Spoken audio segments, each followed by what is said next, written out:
Mas Gibran itu belum pada level yang dimaksudkan perdebatan karakter tadi itu. Saya kira cukup jelas apa yang disampaikan dengan Mas Gibran ya.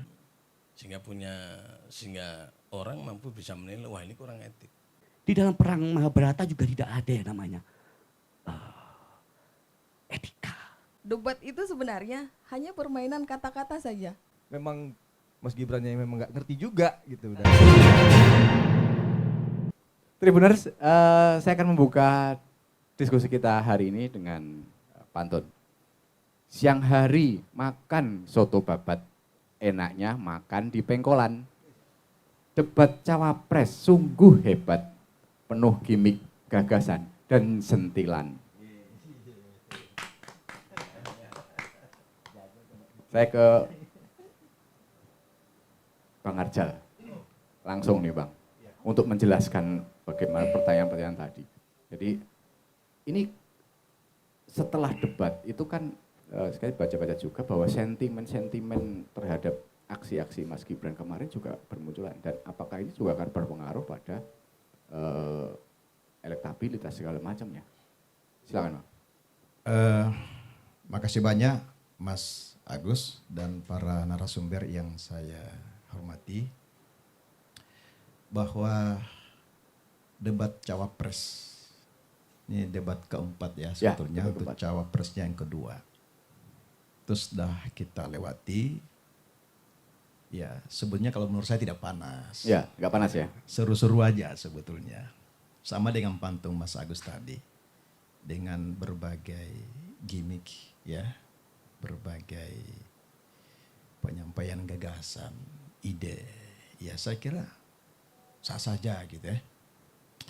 Apalagi dengan sosok Mas Gibran ini kan cawapres yang paling muda. Ya.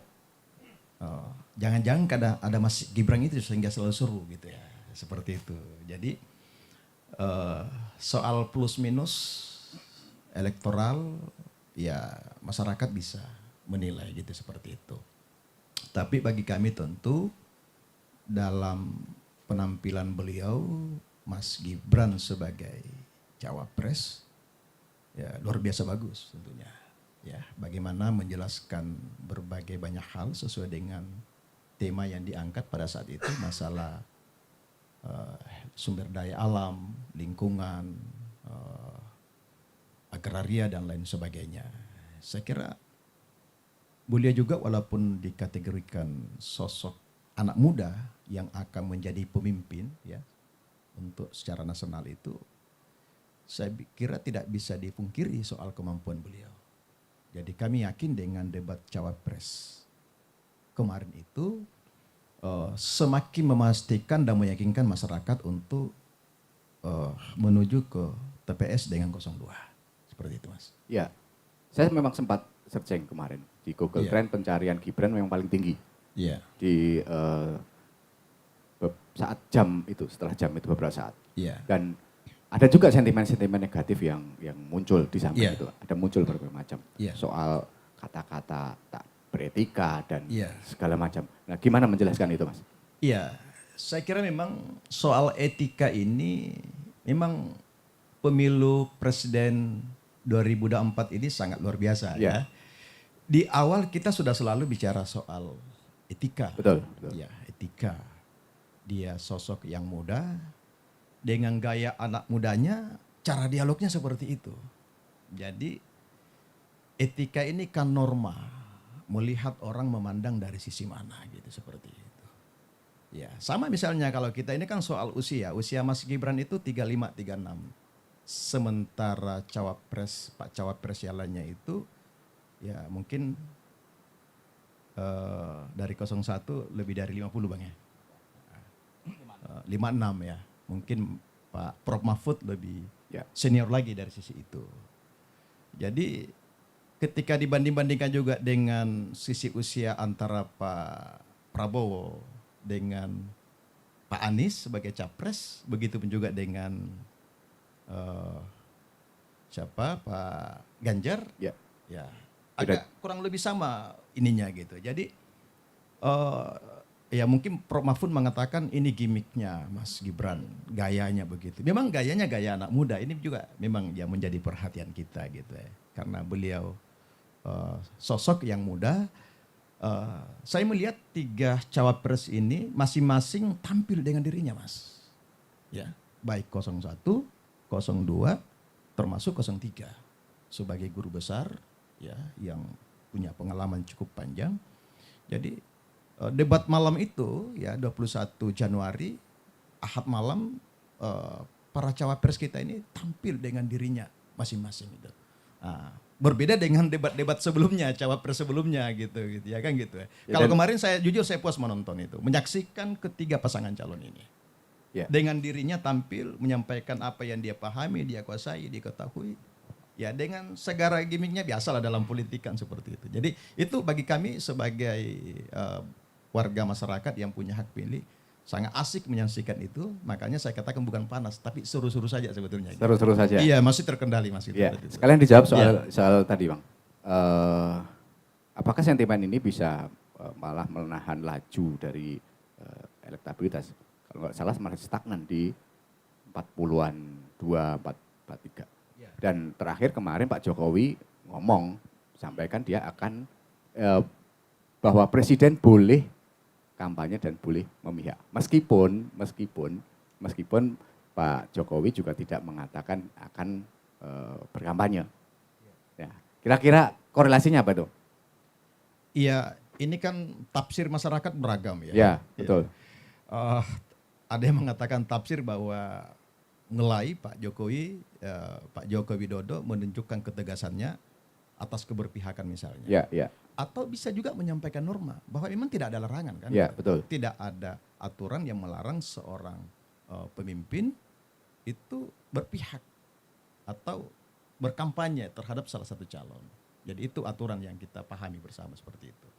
Jadi ini kita kembalikan kepada masyarakat gitu ya. Soal elektoral atau elektabilitas atas aksi debat cawapres pada malam itu ada misalnya kita dikatakan stuck tuh belum tentu juga, ya kan? Ini baru beberapa hari setelah itu. Ya. Nah kita tunggu saja hasil survei akhir Januari ini. Gitu. Tetap yakin satu putaran? Ya tentu kami dari tim TKD Kepri bekerja keras tentunya. Ya kita tidak kita kerja keras secara maksimal dan memang optimisme kita adalah pemilu presiden cukup satu putaran saja. Ya. Itu Mas. Baik, saya akan ke Bang Surya Makmur. Kami mencatat kemarin Bang, Caimin itu mengucapkan kata etika itu sambil 16 kali kalau nggak salah. Sekitar itu. Artinya itu suatu penekanan yang luar biasa. Dan arus sekarang itu kan juga membicarakan soal itu. Kesan apa yang ingin disampaikan? Ya, pertama begini, kita mulai dulu, apa sih maksud debat itu dulu ya. Kenapa sih harus capres, cawapres itu dia diminta untuk berdebat ya selama 5 kali. Ya, tujuan debat itu tidak lain agar masyarakat mengetahui dan memahami, yaitu yang pertama soal gagasan, ide, ya, paradigma, ya, itu yang mau dilihat masyarakat. Yang kedua itu yang mau dilihat adalah karakter. Itu kan inti debat. Ya.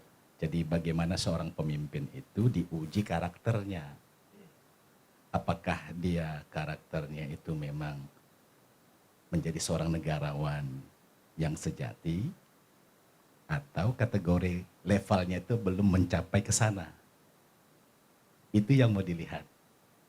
Nah, kalau kita lihat debat kemarin dari berbagai pengamatan para pengamat media sosial misalnya. Saya kebetulan yang saya ikuti yang di Drone Emprit ya, yang disiarkan oleh CNN.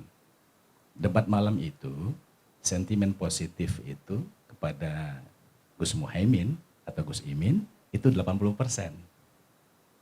Artinya nilai positif itu ternyata dari pembicaraan debat itu dinilai yang terbaik malam itu adalah Gus Imin.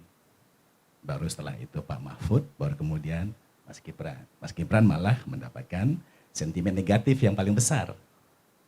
Nah, kan itu ya kemarin kalau kita mau lihat hasil debat. Lalu kebesokan harinya itu kan banyak pengamat-pengamat ya.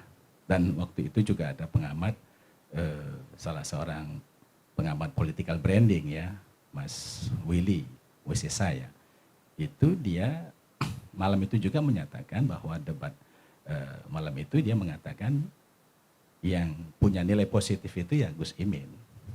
Baru kedua Pak Mahfud, baru ketiga tetap Mas Gibran. Nah, apa yang kita lihat kemarin sebetulnya kan masyarakat itu kan ingin ya supaya gagasan-gagasan itu terlihat. Jadi seorang pemimpin itu memang yang dibutuhkan itu adalah polisi. Apa sih kebijakan dia? Apa sih yang mau dia buat? Ya, bukan menguji misalnya, dan kemarin kan masih ada juga itu singkatan-singkatan ya. LFP ya. Ya. Lithium ferrofosfat. Itu masih juga muncul-muncul seperti itu. Nah, jadi sampai-sampai Gus Imin bilang level kita itu bukan level untuk untuk tebak-tebakan ya, tapi level seorang calon pemimpin itu, calon wakil presiden itu adalah levelnya dia adalah level untuk mengambil kebijakan polisi ya. Nah, terus Gus Imin tuh selalu bicara soal etika. Nah, banyak orang tidak memahami bahwa justru salah satu kelemahan bangsa ini memang karena kita itu kelupaan soal etika yang namanya etika lingkungan. Jadi itu mungkin nanti teman-teman Pak Dokter ini bisa menjelaskan bahwa di dalam secara teoretik akademik itu etika lingkungan itu dibahas dalam filsafat itu. Ada satu filsafat etika lingkungan namanya. Kenapa harus butuh etika lingkungan? Karena memang dalam pengelolaan sumber daya alam, pengelolaan eksploitasi terhadap apa yang ada dimiliki suatu bangsa, itu tidak boleh mengeksploitasinya sesuka hati. Tidak boleh misalnya, pertama tentu saja tidak boleh sampai harus merusak lingkungan yang ada di sekitar. Tidak boleh mengganggu manusia ataupun sekitar yang di sana. Bahkan sampai hewan-hewan yang ada di sekitar lingkungan itu pun, itu jangan sampai terganggu dan terusik. Nah, itulah yang dinamakan sustainable itu, keberlanjutan. Jadi memang bukan yang dimaksudkan Gus Imin itu bukan etika yang pengertian soal di MK. Itu kan sudah sejak awal ngomongnya kan. Maksudnya apa? Kan maksudnya itu adalah supaya memang dalam kita kan ini cita-citanya besar ini Indonesia ini. Bahkan banyak negara-negara luar itu berharap dari negara kita, karena kita masih disebut-sebut katanya punya paru-paru dunia yang sangat kaya ya. Kita punya udara, punya sumber kehutanan yang ya sekarang ini kita nggak tahu ya, karena sudah luar biasa. Nah, kenapa muncul malam itu misalnya soal food estate. Ya.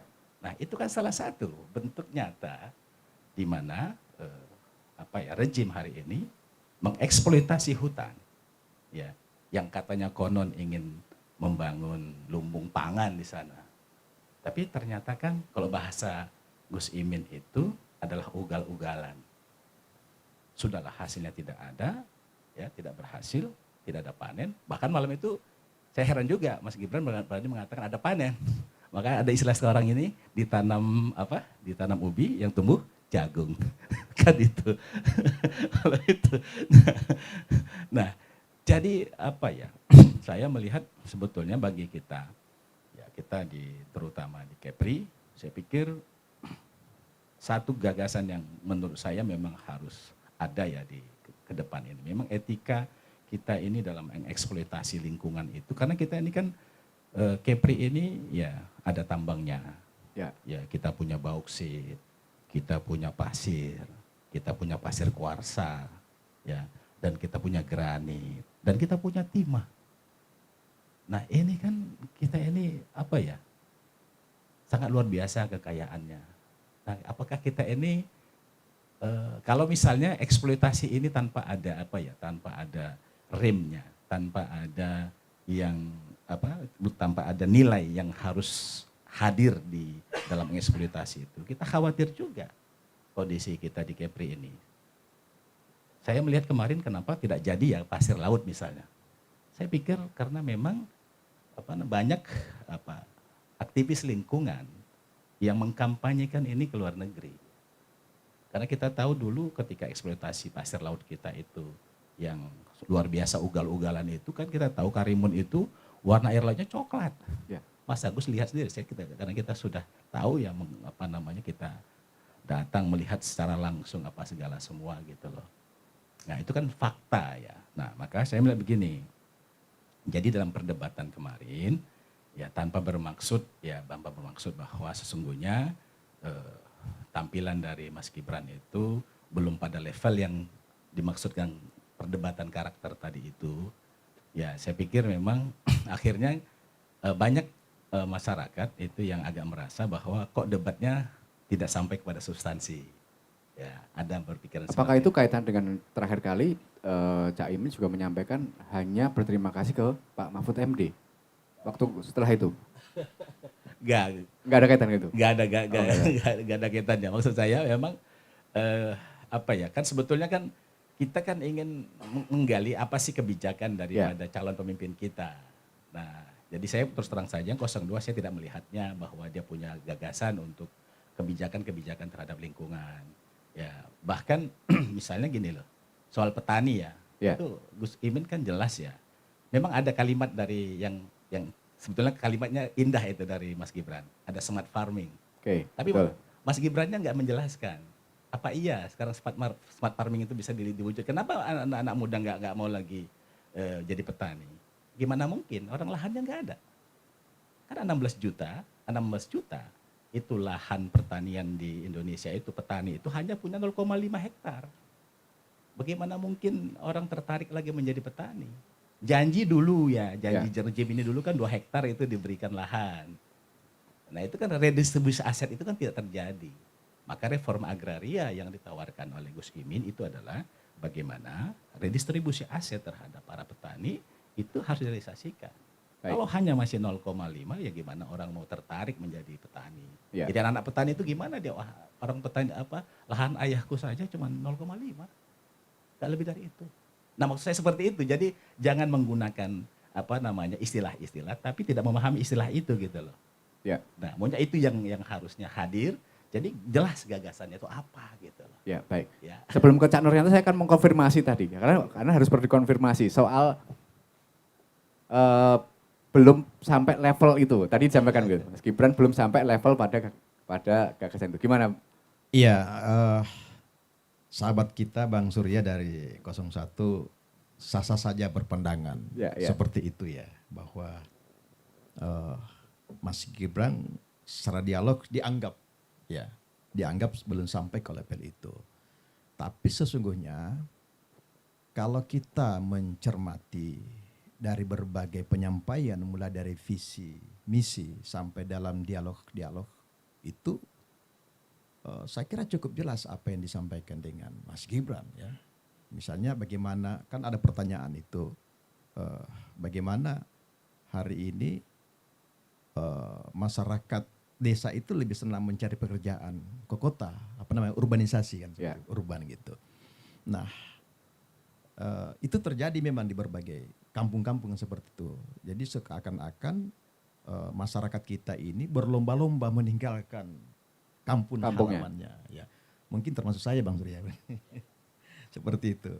Nah, kan disampaikan berbagai gagasan ide dari Mas Gibran tentang program, apalagi yang berpihak kepada anak-anak muda dan lain sebagainya untuk mengoptimalkan karya-karya besar di daerah itu, gitu.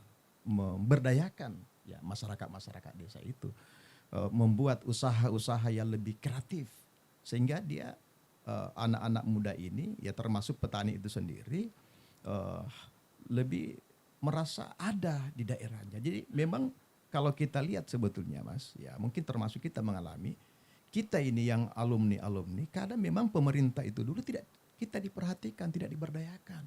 Nah itu yang secara sekilas disampaikan oleh Mas Gibran seperti itu. Ya. Bagaimana anak-anak muda, ya, para petani yang ada di desa itu tidak meninggalkan kampung halamannya dengan disiapkan program-program yang lebih menyentuh kepada mereka, yang bisa berdaya kepada mereka. Jangan diperdaya seperti itu. Jadi kalau tidak masuk dalam substansi terkait dengan ide, gagasan tentang bagaimana ke depan tentang masyarakat agraria di pedesaan misalnya, distribusi lahan untuk pertanian dan lain sebagainya. Saya kira Mas Gibran sudah menjelaskan secara gamblang masalah itu, Mas, seperti Ya, itu. baik. Cak Nuryanto. Gimana waktu melihat debat kemarin? Apa catatannya di situ? Baik, terima kasih. Kita sepakat untuk debat Cawapres yang keempat itu kita sama-sama melihat ya Mas ya. Memang di debat Capres keempat itu kita bisa melihat, bisa menilai, kita bisa tonton bersama, sekaligus kita juga mampu bisa mengidentifikasi calon pemimpin yang punya karakter, yang punya kapasitas, punya kemampuan, karena kepemimpinan yang akan datang ini kan memimpin negara yang besar. Ya. Terus kemudian apakah kemudian waktu proses debat dengan dinamikanya itu cawapresnya itu mampu bisa memberikan, meyakinkan program kegiatannya itu seoptimal mungkin atau tidak, gitu maksudnya kan begitu. Apakah hanya bisa menunjukkan tampilan, gemik, tingkah, laku yang dimana yang akhirnya hanya bisa bermaksud untuk meremehkan, rendahkan orang lain. Tapi intinya ya, maksudnya itu ya memang harus menunjukkan kapasitasnya sebagai cawapres, artinya mampu bisa antara pertanyaan, jawaban itu mampu bisa menjelaskan, menerangkan. Nah, artinya kemudian kalau saya melihat dari Pak Mahfud ya dengan kapasitasnya beliau, dengan pengalamannya beliau, ya dari 3 lembaga sudah pernah merasakan, pernah bertugas di sana, maka dengan kapasitas beliau dalam memberikan jawaban, memberikan pertanyaan itu sangat substansial sekali dan tepat, gitu ya, tanpa harus yang merendahkan orang lain. Artinya masih menghormati. Gitu. Nah, tentu terkait masalah penilaian, kalau di media sosial tadi yang disampaikan oleh Mas Surya, Mas Arif ya. Ya kalau masa penilaian namanya persepsi orang sah-sah aja, gitu ya. Lah, ya khususnya kalau Mas Gibran sampai memang tinggi, tapi sentimen negatifnya, Ya. gitu ya, tinggi tapi sentimen negatifnya itu di media sosial saya juga Mas, saya juga memonitor. Lah ini karena dianggap tidak sopan, dianggap ya kurang adab, ya kurang beretika gitu ya. Ya memang, apalagi beliau ini kan orang Jawa, dididik di komunitas masyarakat Jawa, itu memang sangat sensitif Pak. Nah, kalau bicara tentang sikap perilaku itu kan mulai dari percakapan, tindakan, sehingga orang mampu bisa menilai wah ini kurang etik kan gitu. Lah kalau berangkat dari adab, sopan santun sampai ketemu etika itu kan dipengaruhi oleh lingkungan. Lingkungan terbesar itu yang paling dekat itu ya keluarga, terutama bapak ibunya. Gitu.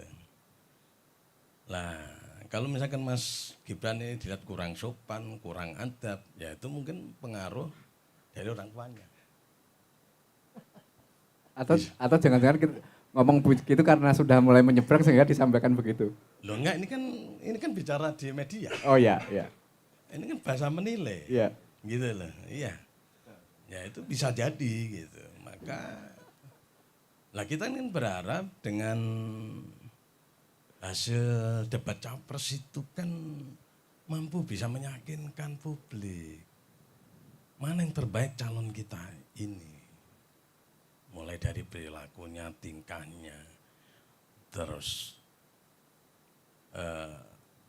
cara penyampaiannya, ketepatannya, substansi atau enggak. Sehingga mampu mengeksplor dirinya sehingga muncul kepercayaan publik. Nah, saya ini enggak menilai loh, saya yang ngikutin, saya mencoba menilai dari media itu Mas gitu ya. Iya kan? Tapi kalau namanya orang debat itu biasa. Iya kan? Ini kan tadi berangkat kita menilai. Gitu kan? Lah memang kita berharap namanya debat capres, cawapres ini kan calon pemimpin kita. Ini bukan memimpin RT RW loh Bapak. Ini memimpin negara Republik Indonesia. Nah maka tadi dibilang ya karena itu sikapnya orang muda. Itu sikapnya pemudanya masih kurang lebih mohon dimaklumi kan dipaksa untuk memaklumi. Ya kan? Nah maka kemudian kenapa konstitusi itu capres cawapres itu minimal tuh 40 supaya apa? Supaya kedewasaannya ada. Gitu. Karena ini juga ini menyangkut kepemimpinan. Namanya pemimpin itu ngarso tulodo kata Pak Prabowo. Iya kan? Di depan itu harus mampu memberikan contoh. Mulai kata, perbuatannya, itu harus sama Pak, harus konsisten. Karena ini bukan main-main loh. Gitu. Ini belum bicara substansi, baru bicara tentang perilaku, sikap. Nah, apalagi di era digitalisasi yang seperti ini, yang serba terbuka, orang berat menilai. Persepsi, apa saja boleh Pak. Nah kita kan nggak mau punya calon, punya pemimpin yang ya banyak kesorot. Lebih nyorot hal-hal yang sifatnya pribadi, janganlah. Kita membutuhkan pemimpin yang memang sudah siap lahir batin. Yang memang sudah punya kapasitas, punya kemampuan, tinggal waktu mudah memimpin tinggal mudah gampang mengeksekusi. Langsung gampang, langsung on kerja. Nah, tidak diributi oleh perilaku-perilaku yang nggak penting. Karena faktor nom tadi, faktor muda tadi. Gitu. Ya biasa Pak. Kalau orang muda itu tingkahnya tengil biasa. Ya kan, namanya pemuda nakal-nakal biasa. Cuman mudanya kita ini mau jadi pemimpin Pak. Bukan waktu belajar lagi. Dia harus mampu bisa siap menjadi contoh karena jadi pemimpin. Kan gitu ya. Nah terus harapannya terus nah, kalau Pak Mahfud memang kita lihat sama-sama ya karena memang beliaunya ya memang sudah siap, memang kapasitasnya, pengalamannya. Maka tas waktu beliau menyampaikan itu, tegas. Ditanya apa, dijawab tas. Sangat substansi. Dan tegas, sikapnya juga tegas, sopan. Ini bukan mau mentang-mentang beliau orang paling yang dibanding Mas Gibran, dibanding Mas Caimin, beliau paling tua. Ya kan tetap hormat, tetap ada. Karena bukan usia yang dilihat. Tapi bertiga itu adalah calon wakil presiden yang harus dihormati. Gitu. Begitu Mas Agus. Ya, itu kemarin Pak Mahfud MD kayaknya marah betul tuh setelah debat selesai besoknya ada konferensi pers juga di acara apa tuh tabrak prof kalau nggak salah tuh. Ya, Itu seperti menyampaikan unek-unek sekali, seperti sengaja dipermalukan. Apakah seperti itu? Enggak, Enggak ya? beliau mewakili publik. Oh, Ya, artinya beliau menunjukkan ini cawapres ini debat ini adalah debatnya calon pemimpin, gitu. Ya harus substansi, ya harus ada kehormatan. Jadi suasana bukan guyonan, ya. bukan ledekan, tapi memang apalagi ini kan dilihat oleh seluruh calon pemilih, bahkan dilihat oleh dunia internasional. Lah Indonesia yang biasanya lebih mengedepankan bahasanya Cakmin etika, sopan, santun. Kalau di Jawa itu bagaimana kita yang muda menghormati orang tua jelas, cetoy Pak.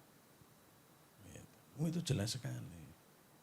Nah maka ya kami nggak bisa menahan, ya kami juga nggak bisa melarang orang apa kata media sosial kan. Pendapat masyarakat umum ya kita hanya baca saja.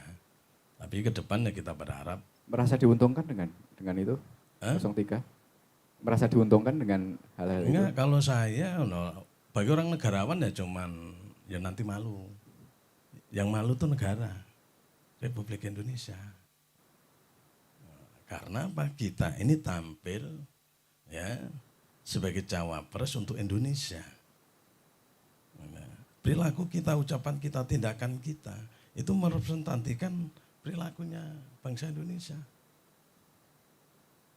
Nah gitu. Ya. Lah kita jangan sampai itu terjadi lagi. Ya udah kalau debat ya udah temanya apa, pertanyaannya apa, dijawab tas-tas gitu. Sesuai dengan ya subtemanya apa, judulnya apa. Jadi apa? Nah, Ya. clear. Nah, gitu. Ya, baik. Tadi kita sudah mendengarkan dari masing-masing tim kampanye dari Capres. Saya akan ke Bang Hendrik dulu. Apa nih penilaian soal debat kemarin? Kacamata Bang Hendrik. Baik. Jadi ada sebuah, kalau Pak Mahfud kemarin menutup dengan sebuah Lagu, ya. pendek ya. Ya, Mungkin saya akan mengambil satu lirik saja. Gula galugu, suara nelayan. Jadi terima kasih 3 paslon telah menyampaikan tentang satu poin tentang keseimbangan alam. Gula galugu itu pada era tahun 70-an dinyanyikan oleh Christie. Ya, yang artinya adalah keseimbangan antara mikrokosmos dan makrokosmos. belum lahir saya waktu itu. Iya. Jadi ketika suatu hal yang kecil diusik, maka yang besar juga akan terasa, demikian juga sebaliknya. 3 paslon sudah menyampaikan tentang pandangan mereka. Ada 4 pertanyaan Ya. dari panelis ya. Yang pertama tentang SDGs, kemudian kedua tentang corruption di pertambangan, corruption di kehutanan, dan yang ketiga ada tentang fakta tanah adat yang kurang lebih sekitar 8,5 juta ya. Itu fakta ya, karena disampaikan oleh panelis. Dan yang keempat adalah tentang desa tertinggal. Itu mungkin saya akan lebih berangkat ke sana ya, karena memang Akar Bumi Indonesia hadir di sini concern untuk melihat bagaimana pandangan original tentang hal ini. Kalau kemarin kita sampaikan bahwa tiga yang duduk beliau-beliau ini semua terlibat di dalam pemerintahan. Ya. Sebenarnya kami sebagai pengawas beliau ya. Ya, dan seolah-olah memang Akar Bumi hadir langsung harus mengawasi pemerintah. Ya, karena memang yang disampaikan di dalam panelis itu luar biasa. Ya, bagaimana hal-hal 4 itulah yang terjadi di Indonesia. Dan itu fakta. Satu adalah fakta pertama adalah fakta di mana pembangunan yang memang membutuhkan sustainability yang tinggi berkelanjutan. Sebenarnya ini sudah digaungkan semenjak KTT pertama bumi di Rio de Janeiro tahun 92-an ya. Itu sudah digaungkan namanya Sustainable Development itu sudah digaungkan, kita sudah tertinggal lama ini sebenarnya. Baik itu juga etika lingkungan. Etika lingkungan tahun 1960-an itu sudah digaungkan. Ya, jadi kita tertinggal cukup jauh dan kita coba untuk mengejar dengan harapan bahwa kita mampu untuk bertahan di masa depan. Ya. Terus yang poin yang kedua adalah tentang corruption di bidang pertambangan dan kerusakan hutan. Itu saya langsung mau ambil kacamata di Batam. Batam itu sama dengan perwakilan juga Indonesia. Karena kita bisa saksikan ya perubahan alokasi hutan di Batam yang masif. Ya mungkin Cak Nur karena DPRD Kota Batam jadi mungkin merasa ini bahwa kewenangan provinsi. Ya sehingga ya kita luput juga mengawasi hal ini. Ya, kemudian maraknya alokasi penggunaan di DTA contoh seperti itu. Kita bisa melihat cut and fill di mana-mana. Sebenarnya itu adalah potret daripada pelaksanaan pembangunan di Indonesia yang memang efeknya sangat tinggi. Ya. Dan teruknya di poin terakhir yang desa tadi bahwa 70% desa dan kelurahan adalah di pesisir, di Kepri, 70%. Dan ini menjadi masalah besar untuk masyarakat kita. Kerusakan bukan hanya di darat, kerusakan juga di pesisir. Jadi beberapa hal di mana saya melihat bahwa semuanya memiliki pandangan yang sama. Ya hanya memang seolah-olah ada satu, memang 02 kan diuntungkan ya sebagai incumbent pasti diuntungkan dengan prestasi, tapi juga dengan koreksi-koreksi. Bukan Ya. incumbent, melanjutkan. Iya. Kalau kita melihatnya incumbent, Oke. kita aktivis incumbent. Ya itu incumbent itu. Ya, jadi kita melihatnya adalah bahwa itu menguntungkan, tapi juga ada koreksi. Nah kemampuan bagaimana pemerintah dalam hal ini diwakilin oleh paslon 2 untuk menjawab pertanyaan-pertanyaan ini memang cukup berat dan range pertanyaannya cukup luas ya karena bicara tentang SDGs ada sekitar 17 poin ya disampaikan dan poin-poin utama untungnya ketarik kemarin sehingga bisa melihat isi kepala masing-masing paslon ini ya karena kita memang jaga-jaga. Jadi kenapa debat, kami menghargai sekali bahwa KPU memberikan debat untuk cawapres ini dengan ketat sih karena kita jangan memilih ban serep. Ya ini kita harapkan seperti itu ya. Kalau mengenai hal-hal yang sifatnya etika ya, saya pikir ada yang berpikir juga yang bahwa proses debat ini harus egaliter, harus setara. Ya jadi ini bicara tentang kapasitas berpikir dan sudah lewat pencalonan lah, apapun proses pencalonan itu kan sudah lewat, bilang gitu ya. Nah, ya mungkin reaksinya saja lah mestinya ya. Jadi saya sampaikan bahwa mungkin kalau merasa bahwa ada atraksi atau mungkin gimmick-gimmick, ya tinggal kita balikin saja gitu ya. Mungkin Agus Salim pernah diolok-olok juga. Ya. Ya ketika di sebuah pertemuan diolok-olok bahwa ada yang bilang mbek di belakang ya, karena jangkauannya panjang kan gitu ya. Apa yang dilakukan dengan olok-olok itu? Dia mengolok-olok balik, tidak memukul dengan pukulan yang sama. Ya mungkin Profesor Mahfud coba bilang begini saja, oh mungkin saudara Gibran rabun ini atau butuh konsultan untuk mendampinginya. Mungkin begitu saja, sambil senyum lah ya nggak perlu begini. Tapi oke, tapi itu juga tidak kalah menyakitin. Jadi saya pikir itu fair aja. Jadi apakah etika ini akan menjadi poin ya apakah ini akan mempengaruhi itu bisa ketahuan setelah hasil pemilu ya semua orang memiliki kemampuan di dalam menganalisa dari sisi mana saja jadi kurang lebih seperti itu insight ya Mas. Ya. Kalau kita ibaratkan debat adalah suatu medan pertempuran di saat itu. Apa yang bisa ditarik di situ? Apakah diperbolehkan misalnya menggunakan segala cara untuk memenangkan? Jadi ada pemanah hebat Ya. di cerita Mahabharata. Ada Ekalaya yang memanah dengan sangat cepat. Ada Karno yang bisa memanah dengan sangat tepat. Tapi ada Arjuna yang memanah dengan memejamkan mata. Ya. Kita berharap bahwa 3 paslon ini nanti tetap akan gugur kan yang satu. Ya. Ya, ini saya kan. Yang satu gugur ini gara-gara apa? Ekalaya ketika berjumpa dengan Drono dan kemudian dia minta menjadi gurunya, Drono nggak mau. Kamu punya apa?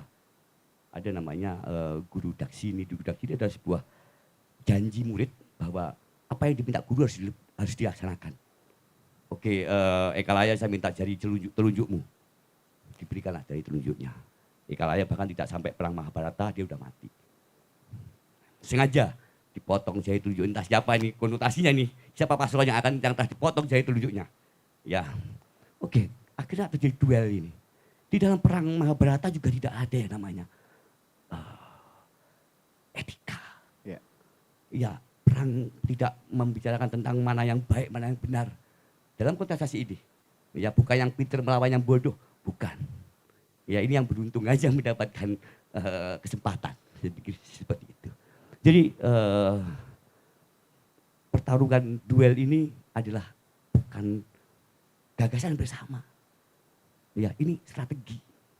Jadi di dalam perang Mahabharata juga begitu. Bahkan Anda bisa memanah orang yang lagi jatuh. Ya bahkan Anda bisa seperti Durno, bagaimana tidak bisa dibunuh, kemudian bagaimana cara membunuhnya. Yudhistira bilang bahwa kamu harus bilang bahwa Durna punya gajah kesayangannya yang namanya Aswatama. Ya. Anaknya Aswatama. Durna sangat mencintai anaknya. Ya, tapi dalam perang Kresna sebagai pihak yang selalu memang menjadi semacam guru daripada koalisi Pandawa, dia bisikkan, Yudhistira kamu harus bohong kali ini. Akhirnya, gimana cara bohongnya? Oke, cari gajah satu, dikasih nama Aswatama, dipotong. Ya, akhirnya Yudhistira pergi ke campnya Kurawa, Aswatama mati, Aswatama mati.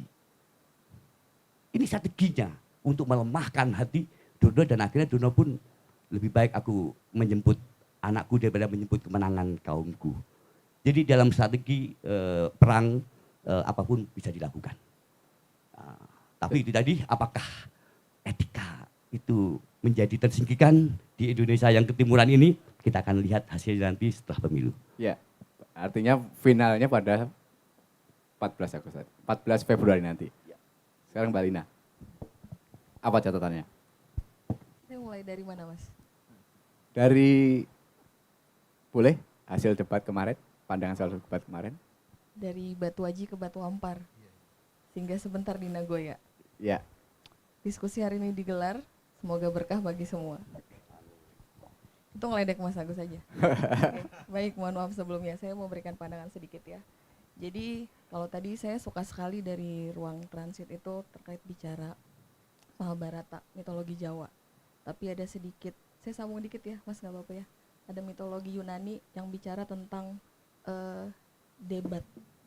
Di debat itu pada filsafat praktisnya, dia cerita bahwa arena ketika segala sumber daya kata-kata bisa digunakan. Jadi dia belum bicara sampai substansi.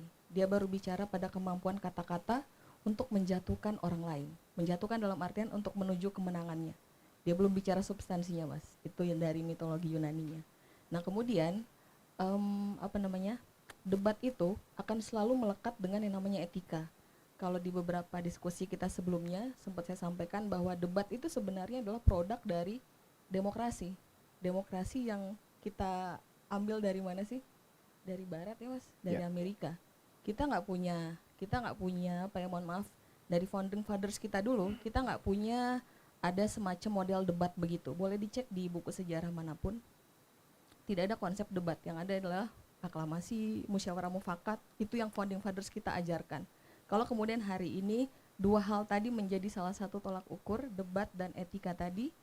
Jadi tesis pada, mohon maaf saya sampaikan sedikit, 2019 disertasi saya bicara tentang Jokowi Effect and Melodramatic Society. Nah, jadi hari ini kemunculan Jokowi Effect itu akan selalu berbarengan dengan namanya melodramatic society. Masyarakat yang mendayu-dayu.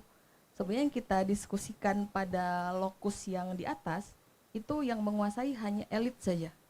Elit, kita bicara hak ulayat, kita bicara ketahanan pangan, kemudian kita bicara yang aspeknya pada program pemerintah, itu tidak banyak menyentuh, paling banyak pun 40% saja golongan-golongan elit dan level menengahnya. Tapi kemudian yang 60% tadi, yang secara statistik kita bicara, 60% masyarakat kita itu masih pada tahap pendidikan yang SMA. Artinya ketika nanti korelasinya bicara antara pemilih rasional dengan pilihan rasional, saya coba ajak untuk kita membedakan dua hal tadi. Kalau pemilih rasional, oh berarti dia harusnya nggak tamatan SMA, no, kita nggak bicara tingkat pendidikan, tapi kita bicara esensi-esensi tadi itu. Nah itu yang debat. Kemudian kalau yang bicara etika politik, ini memang memanasnya ketika debat keempat ya, karena konsepnya yang dibuat begitu tuh, yang cawapresnya. Satu sisi saya mau highlight sedikit, muda, dulu saya juga sempat berpikiran seperti yang Cak, kemudian Pak Arjal dan Bapak sampaikan, muda itu sebenarnya bukan jadi weapon utama, bukan jadi senjata utama. Muda itu sebenarnya challenge, tantangan begitu. Tapi kemudian katakanlah mungkin saya juga termasuk salah satu pihak yang kurang setuju ketika umur kemudian boleh saya bilang dianulir mungkin begitu ya. Tapi saya bisa apa? Karena negara sudah ngetok palu dan itu boleh gitu ya. Pada background saya FISIP gitu, di kami juga tidak diajarkan untuk debat. Yang ada adalah orasi. Dan itu semua founding fathers kita lakukan itu. Kalau kita mundur lagi ke sejarah tuh, Cak, semuanya juga diawalnya dari muda. Saya pikir juga politisi kita hari ini berangkatnya juga dari muda. Tapi ketika produk itu dari sesuatu yang banyak pertentangan, nah itu tantangannya di situ sebenarnya. Kalau kaitannya sama cawapres tadi. Kemudian saya balik lagi, etika politik itu urgensinya pada demokrasi yang sempat saya catat ya dari sekian debat, urgensinya tuh sekitar berapa ya? Mengganggu lah 70% bagi demokrasi. Misalnya yang pertama, urgensinya etika politik tadi. Dia secara otoritas itu mengganggu kita-kita yang ada di sini sampai ke akar rumput. Otoritasnya maksud saya adalah otoritas itu kan mengandung norma, mengandung sanksi, norma mengikat, hukum mengikat ke dalam sebagai norma, mengikat keluar sebagai hukum yang ada jelasnya di KUHP begitu.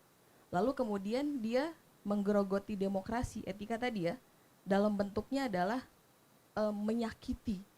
Ada korban yang ditimbulkan di situ, korban. Kalau mungkin dari tim pemenangannya tidak terlalu menjadi korban. Kenapa? Karena dia memungut hal luapan dari sosial media tadi. Tapi sebenarnya kalau bicara sosial media yang nggak kemudian banyak dibahas, kita kan hanya menerima produk konten nih, produk konten. Tapi yang dibalik menyajikan itu pernah tidak duduk bareng dengan pemerintah? Konkret aja, misalnya para ikatan wartawan atau apa, karena kan sebenarnya blunder-blunder yang terjadi hari ini, kayak kita konten TikTok nih Pak, kita nonton TikTok, itu kontennya kan ada yang buat, kemudian nanti ada pertanyaan-pertanyaan yang kemudian menjadi sundulan, itu dari mana? Dari para pewarta-pewarta tadi. Nah itu ada juga kaitannya dengan etika politik. Nah yang terakhir kaitannya itu dengan kekuasaan. Nah artinya kekuasaan tadi menimbulkan dua hal lagi dia. Kalaulah dia suka dengan etika itu, akan menjadi orang yang garis lurus dia positif. Tapi kemudian kalau dia tidak segaris, akan selalu menjadi pemerintahan yang negatif gitu. Tapi bahwa debat kemarin cukup berimplikasi cukup besar, boleh saya bilang begitu. Tapi pembelahan suaranya ada pada 2, ke 1, ke 3, memang tidak banyak pembelahan suaranya, tapi bahwa itu ada pergeseran. Tapi kalau kaitannya dengan bicara muda hari ini, bahwa memang standar etika kita, saya bilang standar etika kita yang ada di Indonesia seperti itu ya, memang harus diterima karena kita tinggal di Indonesia. Bahwa kemudian ke depannya harus ada yang diperbaiki, saya pikir oh iya dong harus diperbaiki. Tapi juga kalaulah bicara semua ini kan orang yang ada dalam pemerintahan nih, 01, 02, 03, semuanya ada dalam pemerintahan. Dan ketika mereka bagus, yang terlihat kan hanya mereka saja, tapi mereka punya tim di belakangnya gitu. Sehingga debat itu sebenarnya hanya permainan kata-kata saja. Itu kan sudah diatur oleh timnya. Jadi tidak boleh langsung berkesimpulan, oh ini kalimatnya si capres ini begitu, tapi ada tim yang kemudian mengatur ritme itu. Segitu. Ya, artinya sah-sah saja begitu tadi misalnya beberapa etika-etika yang menjadi perdebatan pro dan kontra sekarang dalam suatu debat untuk menyatakan diri sebagai supaya muncul keunggulan, itu sah-sah saja berarti. Unggul karena dia dari dialektika, retorikanya tadi muncul dalam bentuk kata-kata. Ya, Kalau gimmick kan udah beda lagi tuh. Betul, Saya betul. kecilin dulu, kita hanya bicara tadi debat sama etikanya saja. ya, Tapi kalau gimmick itu sudah di luar debat itu sebenarnya. Dua hal yang tidak kemudian bisa disamakan. Karena kan ngikutin budaya-budaya pop hari ini, Mas. ya. Budaya populer. Gimmick diperbolehkan nggak? Boleh, Mas. Dalam marketing politik itu boleh. Boleh ya. Dalam brand personality juga boleh. Kalau dulu kan branding itu sebenarnya kita masifnya benar-benar hari ini tuh. Ya, Real branding itu kan dulu menempelnya pada barang. Pada barang. Kemudian setelah politik pencitraan yang kita kenal setelah 2004, itu orang makin merubah. Oh, kalau ada dalam barang, bisa nggak ya dia hadir dalam bentuk manekin, yaitu manusia gitu. Dan itu bisa gitu. Buktinya apa? Buktinya Jokowi efek tadi. Jokowi yang notabene-nya hari itu bukan siapa-siapa gitu ya, tidak terlalu famous gitu. Dengan kekuatan sosial media tadi, karena sempat diujikan juga, yang betul-betul membentuk brand personality dia itu adalah sosial media, terutama Facebook dan Twitter. Itu penelitian 2019. Nah kemudian turunannya lagi dari situ, dia punya yang namanya sincerity, ketulusan. Nah itu para negarawan punya hal itu. Negarawan punya itu, ketulusan. Jadi ketika dia mau bicara apapun misalnya, karena ada satu hal yang kalau filosofi Jawa tuh yang nggak bisa disampaikan, tapi dia terpancar gitu, ada karisma tersendiri. Nah ketulusan itu tadi itu diujikan.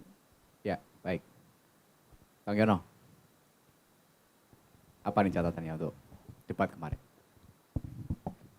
Ya, jadi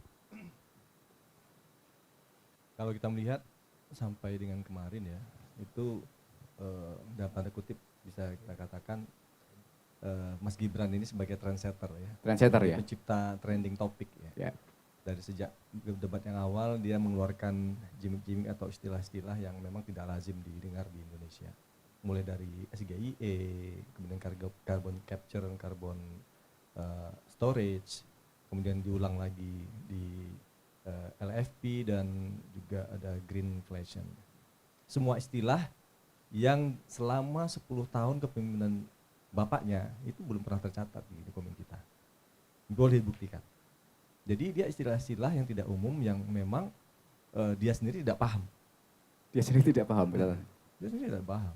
Dan banyak juga dari kita yang juga tidak paham karena kita memang Ya. tidak pernah menggunakan istilah itu. Betul. Dalam dialog ekonomi, dalam kajian-kajian ekonomi itu nggak ada, Mas. Tidak pernah kita bahas green inflation. SGIE juga kita nggak pernah bahas itu. Carbon storage itu tidak pernah kita bahas. Karena Indonesia belum sampai ke tahap itu. Kemudian LFP juga, kita juga belum pernah bahas. Itu Indonesia belum sampai ke tahap itu. Bahwa mimpi kita menjadi basis produksi nikel dunia, yes. Tapi kita belum sampai ke tahap itu. Kita belum sampai ke tahap berhasilnya proses transisi energi, transisi dari energi fosil ke energi hijau. Itu belum terjadi. Sehingga banyak orang melihat bahwa istilah itu justru menjebak, jadi gimmick-gimmick yang memang menjebak. Memang targetnya yang menjebak. Gitu. Jadi kalau kita bicara teori retorikanya Aristoteles, ya memang itu dibolehkan ya. Jadi ada retorika itu kan ada dua asumsi. Pertama, dia memang harus ditujukan pada khalayak umum yang mendengarkan retorika itu, dan kemudian yang kedua itu retorika juga harus disertai dengan bukti gitu ya. Nah itu asumsi atau rumus retorika yang selama ini kita gunakan. Jadi memang ada etika yang kita harus hormati di situ, ada emosi gitu, jadi juga ada logika yang kita munculkan. Nah penggunaan istilah-istilah ya dibolehkan, tapi saya setuju dengan pembicaraan yang lalu bahwa ini forum pemimpin negara, bahwa 270 juta rakyat ini mempercayakan Indonesia nanti ke 2 orang dari 6 orang yang ikut kontestasi. Sehingga yang publik harapkan itu bukan gimmick-gimmick, bukan istilah-istilah gitu. Jadi itu tidak guna sebenarnya. Selain memang targetnya memang untuk menyulitkan lawan bicara. Nah, Gibran berhasil melakukan itu. Tapi di kesempatan kedua ini para calon sudah siap dengan strategi untuk tidak menjawab secara detail. Saya suka dengan jawabannya Caimin bahwa ini forum polsi, bukan forum main tebak-tebakan buah manggis, tebak-tebakan SD SMP.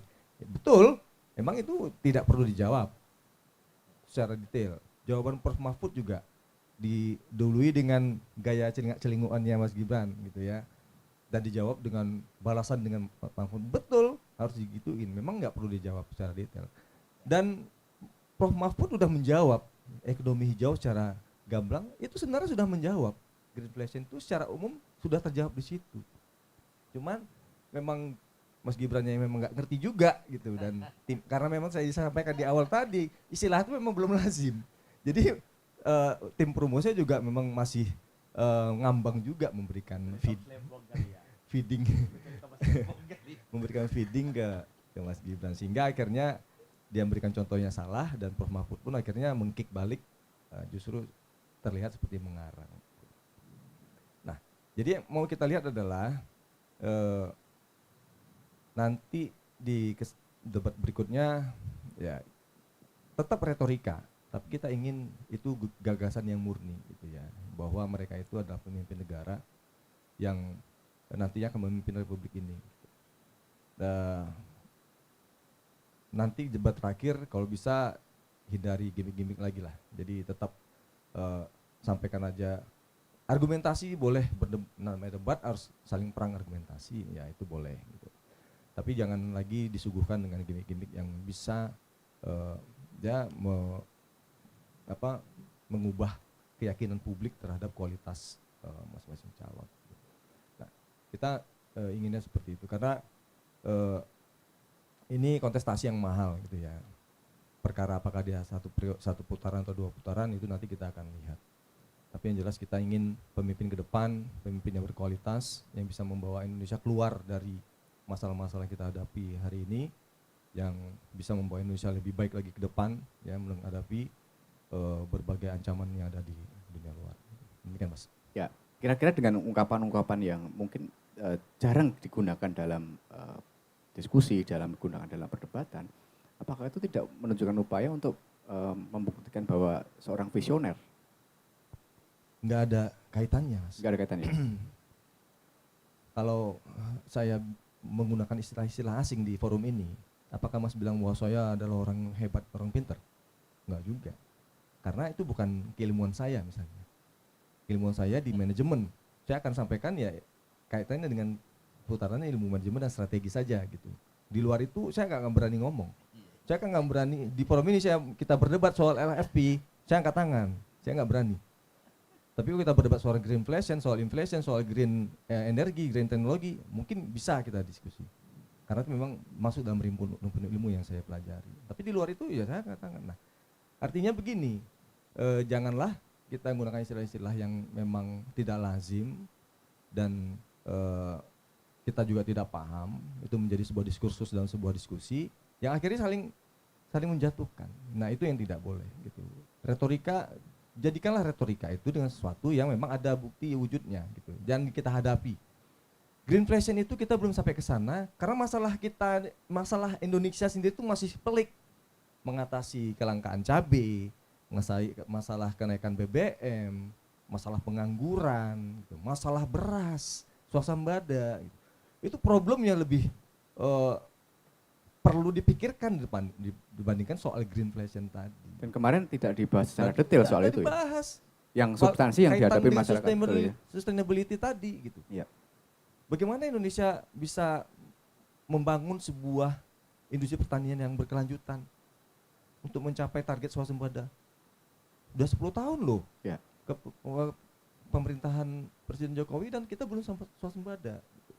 Kita masih ini terakhir di ujung pemerintahannya kita impor lagi 5 juta ton gitu. Nah ini gimana gitu.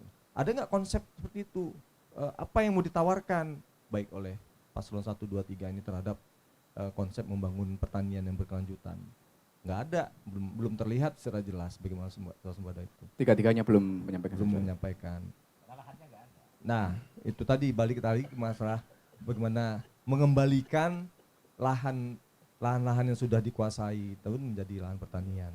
Dan memang ini kembali lagi kebijakan negara. Kita masih tetap mau menjadi negara agraris, ya, atau kita mau jadi negara industri, negara teknologi, kita mau jadi apa? Atau negara hilirisasi. Nah, kita mau kemana ini sekarang? Persimpangan jalan ini udah banyak kali simpangnya. Jangan sampai tidak ada satupun yang berhasil gitu. Kita mau industri nggak berhasil, kita mau hilirisasi nggak berhasil, kita mau pertanian juga agraris nggak berhasil, mau maritim juga nggak berhasil. Akhirnya kita di tengah-tengah melongo aja, kita nggak tahu kemana. Nggak ada satupun yang berhasil kita capai. Nah, ini harus menjadi tugas berat memimpin ke depan gitu ya. Jadi memang baik lagi etika lingkungan tadi ya, bagaimana kita menghormati eksploitasi ya, sumber daya alam.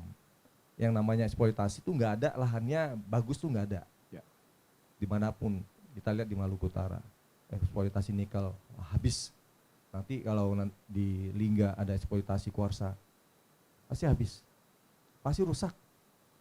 Proses rehabilitasinya nggak sebagus yang dibayangkan. Memang ada dana rehabilitasinya, tapi dia nggak akan mengembalikan fungsi lahan seperti semula. Gitu. Kita lihat banyak contohnya nih, di Bintan banyak lubang-lubang, di Bangka banyak lubang-lubang, bekas-bekas tambang. Itu nggak bisa dikembalikan, mas, diratain lagi nggak mungkin. Dibalikin ya, perusahaan tambang setelah habis tambangnya balikin lagi ya kayak semula, nggak mungkin. Berapa kubik lahan ditimbun untuk dia balikin rata lagi, itu nggak mungkin. Jadi tetap ada bencana ekologis di situ. Nah, sekarang bagaimana bencana itu bisa diminimalisir, terutama terhadap masyarakat di sekitarnya yang terdampak gitu. Kalau dia di pulau, yang terdampak itu masyarakat pesisir. Tadi disampaikan oleh Mas tadi. Yang mata pencariannya di laut. Nah, akibat dari penambangan, laut tercemar. Ikan-ikan di radius berapa kilometer pasti akan terdampak. Nah, bagaimana mereka hidup? Nah, itu jadi banyak hal yang memang dibahas. Yang kemarin itu memang sudah disampaikan sudah disinggung, tinggal nanti implementasinya. Tapi tetap kembali lagi, ya, namanya debat itu retorika. Ya. Itu akan dibuktikan nanti setelah salah satu calon itu duduk. Apakah mereka akan fokus nanti di apa yang sudah disampaikan, atau nanti mereka punya mungkin teori baru lagi yang mereka akan nanti rumuskan menjadi sebuah kebijakan negara.